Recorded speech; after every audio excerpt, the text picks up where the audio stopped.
I watch you now. International. Well, you meet a bad one. Mukuru pungwa Wolverine. Akatanga kukwana. Kana wafunga kufamba sachi ukagumboto shetu kadengara kakutarira. Kano kararo topepuka woto changamuka chipo chakakuparira. Kushaura chipo chero vakaramba vachingo kutaura. Utita uyende. Now listen to people ukadzogera shure unoyaura. Utita uyende. Kushaura chipo chero vakaramba vachingo kutaura. Utita uyende. Now listen to people ukadzogera shure unoyaura. Utita uyende. What you do? Apana pasu chambufanana kuti zvandinokupa imungaziwana kune mumwe artist. Saka chitora zvandinazvo kana uchida zvimwe uchazozviwana kune mumwe artist. Ndaimba philosophy ndomboimba power. Different content totenda jaha. Kana ndaneta rinouya rimwe power. It's working hour.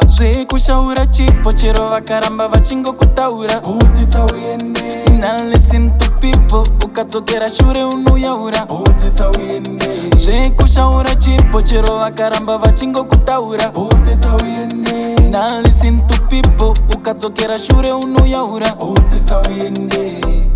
Vaisa tombo kutaura. Zvikauya nekushaura. Pawatadzavo kutaura. Ukagona vachataura. Asi chino chese chinotanga chichitoshorwa. Saka ramba wakabata ipapu.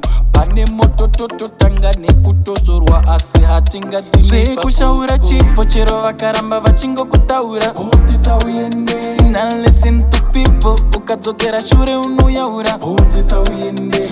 Kushaura chipo chero vakaramba vachingokutaura. Utita uyende. Now listen to people ukadzokera shure unoyaura. Utita uyende. What you do? Apana pasu chambufanana kuti zvandinokupa imungaziwana kune mumwe artist. Saka chitora zvandinazvo kana uchida zvimwe uchazozviwana kune mumwe artist. Ndaimba philosophy ndomboimba power. Different content totenda jaha. Kana ndaneta rinouya rimwe power. It's working hour.